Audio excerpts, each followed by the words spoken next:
Hello and welcome to Environment and Climate Change Canada's information session on the CO2 capture, transport and storage, commonly referred to as CCTS, reporting requirements. These requirements are applicable to any facilities engaged in CO2 capture, CO2 transport, CO2 injection, and CO2 storage. Begin the session by introducing the expansion of the GHGRP and the CCTS requirements. We'll then explore the specific CCTS reporting and quantification requirements. And finally, we'll discuss some common reporting issues specific to the CCTS sector, and then we'll wrap up by describing the resources available to help reporters. Here's a quick summary of the GHGRP and its recent expansion. The Greenhouse Gas Reporting Program administers the annual mandatory reporting of greenhouse gas emissions by facilities under the authority of Section 46 of the Canadian Environmental Protection Act. In 2017, Phase 1 of the GHGRP expansion was implemented. This phase included the following changes. First, the reporting threshold was lowered from 50 kilotons to 10 kilotons in carbon dioxide equivalent units. Note, however, that there is no threshold for CCTS activities, meaning any facility engaged in CO2 capture, CO2 transport, CO2 injection, and CO2 storage must report on their CCTS activities regardless of the magnitude of emissions generated at the facility. Injection and storage are for the purposes of long-term geological storage or enhanced fossil fuel recovery. Second, the lime, cement, aluminum, iron and steel sectors and facilities involved in the capture, transport, injection, and storage of CO2 were required to quantify their emissions using prescribed methods and report additional data that is associated with those calculations. In 2018, we implemented Phase 2 of the expansion. Similarly, there are additional requirements by sector. Specifically, this includes ammonia, base metal, electricity and heat, ethanol, hydrogen, mining, nitric acid, petroleum refining, and pulp and paper sectors. For 2019, while some small adjustments have been made, this year continues the same requirements from the first two phases of the expansion. CCTS reporting requirements are contained in Schedule 6 of the 2019 GHGRP Notice, and prescribed quantification methods are included in Section 1 of Canada's Greenhouse Gas Quantification Requirements Manual, otherwise known as the QR Manual. Activity definitions for CCTS include capture of CO2 that would otherwise be released, transport of captured CO2 by any mode, injection of CO2 into a long-term geological storage site or an enhanced fossil fuel recovery operation, and storage of CO2 in a long-term geological formation.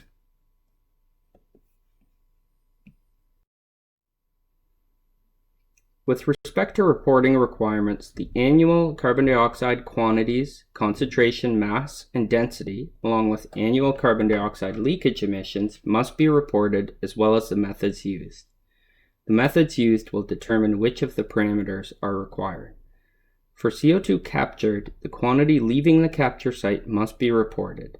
For transport, incoming CO2 from a capture site or imported must be reported, along with any CO2 outgoing from the transport system. For long-term storage or enhanced fossil fuel recovery operations, the incoming CO2 and injected CO2 quantities must be reported. With respect to quantification, the mass or volume flows should be tracked through metering devices. Mass flow and volume flow methods are prescribed in the QR manual for calculating the amount of CO2 captured, transported, injected, and stored. Leakage or vented emissions must also be determined. Refer to the QR manual for methodological approaches to calculate CO2 flows and emissions. Facilities that are subject to the Federal Output-Based Pricing System regulations, or the OBPS, may be aware that there are required methods to follow for quantifying reported values in the OBPS annual report. These methods are also allowable for your GHGRP report. Please note that the OBPS regulations refer to the GHGRP's 2017 methods for quantifying fuel combustion emissions and captured, transported, or stored CO2 quantities. In the GHGRP reporting module, there's a section where you must indicate if you're using these methods for your GHGRP report. If you select yes for this option, the methodologies that you can select on the subsequent screens no longer refer to the 2019 GHGRP methods. They refer either to the 2017 GHGRP methods or other applicable OBPS methodologies. Note that it is not mandatory to use the OBPS required quantification methodologies for reporting to the GHGRP.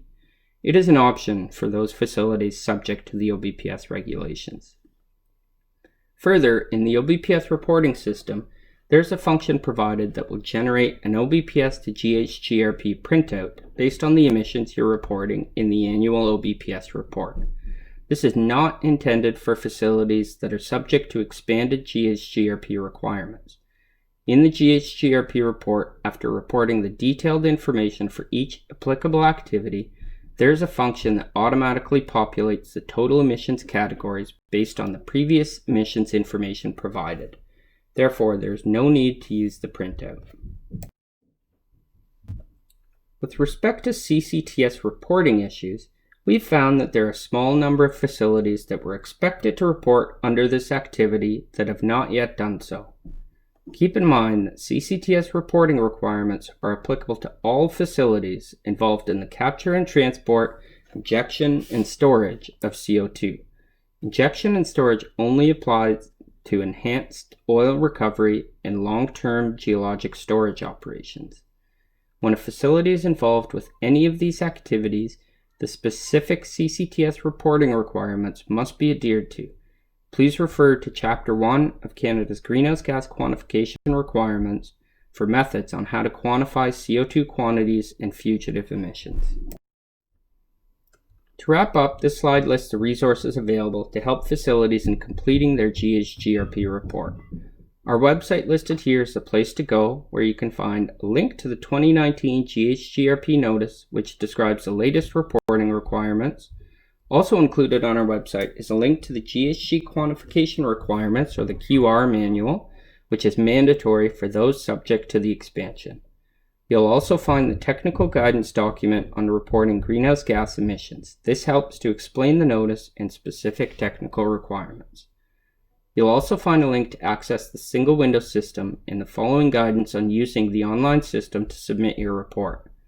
SWIM guidance, including video tutorials on accessing single window for the first time, connecting your profile to an organization, and managing organization information. And we also provide enhanced step-by-step instructions on submitting a greenhouse gas report. There's also a page dedicated to more commonly asked questions and answers. And of course, you can contact the GHG Help Desk with any questions you may have. And new this year are a series of video tutorials available on YouTube to help explain the requirements, common reporting issues, and how to prepare your GHGRP report. Finally, here's how you can reach the GHGRP. Please do not hesitate to contact us if you have any questions, and also have a look at all the resources available to you.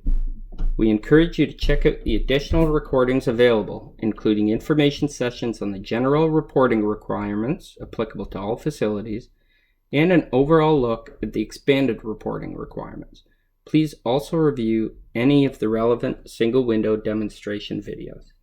Thank you.